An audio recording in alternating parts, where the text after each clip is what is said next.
I love being a part of the LGBTQ community. It's Pride Month, which always leaves me thinking about what Pride means for me because it's kind of transformed from what it used to be. Pride isn't about corporations, it's not about politics, it isn't about winning some culture war. For me, Pride is much simpler than that. It's the absence of shame. That's it. So when June rolls around, that's what I think about. Not pride over people, just pride in finally being able to say, this is who I am, without feeling the need to apologize for it. Now, you could argue that we should always be proud of who we are, and I don't disagree. But I harbored a lot of shame for a long time, and this month represents coming out of that shame. Like the beautiful rainbow butterfly I am, says the girl wearing all black. But that's what pride means to me. Not politics, not corporations, not a culture war. Just finally feeling free to be who I am.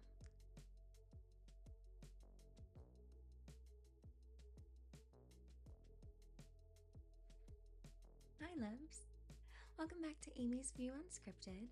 I'm Amy, and this is Life in Motion, where we grow with intention, connect with purpose, and rise to meet our potential, moving the world forward by becoming who we're meant to be. Growth isn't always about learning something new. Sometimes it's about taking a second look at something you've believed for a very long time.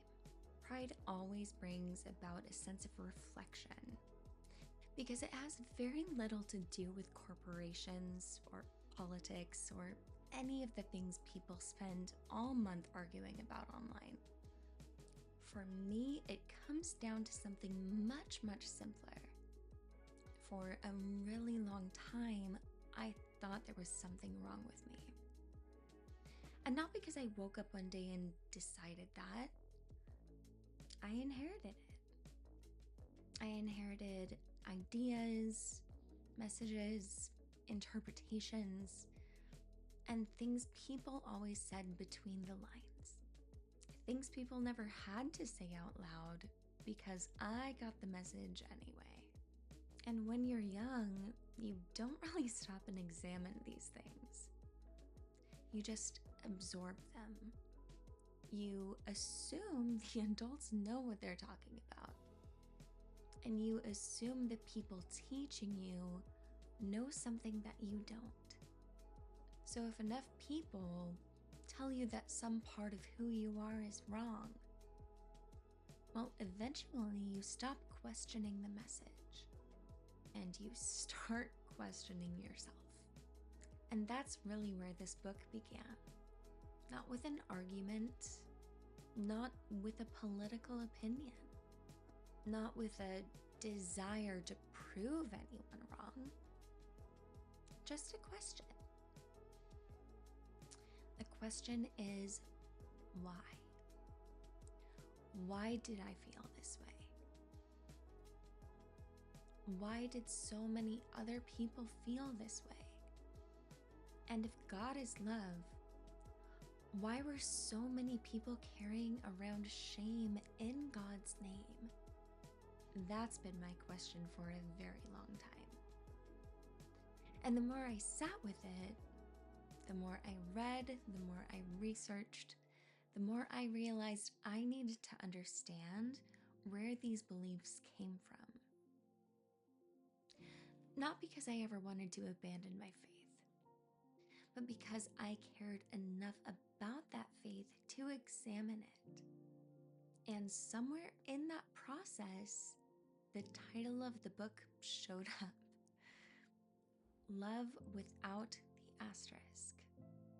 Because an asterisk is basically a condition, fine print, an exception, a little note that says, wait, before you accept this completely, there's something else you need to know. And the more I thought about it, the more I realized that's how a lot of people experience love. Not just LGBTQ people, but people in general. You're accepted, but you're welcome. As long as you are loved. Accept and fill in the rest. And I started wondering how many people spend their entire lives carrying around invisible asterisks. Maybe because of who they love, maybe because of how they grew up, maybe because of mistakes they've made, maybe because someone convinced them that they had to earn belonging. And that's the thing that kept bringing me back to the same question. If God is love, why do we keep putting an asterisk next to it? I'm not saying that I have all the answers. I don't. I really don't. What I do know is that I've never regretted asking a question. I've never regretted looking deeper. And I've never regretted being curious. And honestly, that's where this book began, is curiosity and a willingness to look again. A willingness to ask whether the things that I'd always been told were actually true. One of the things that surprised me most after the book came out wasn't people agreeing with me.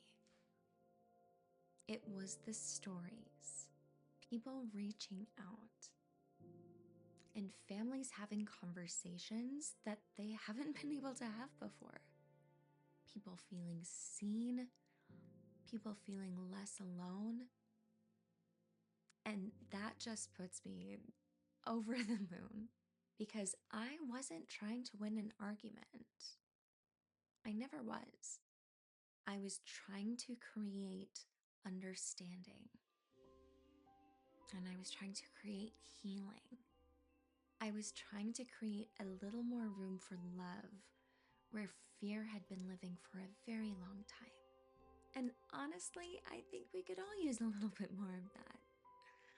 A little more curiosity. A lot more compassion.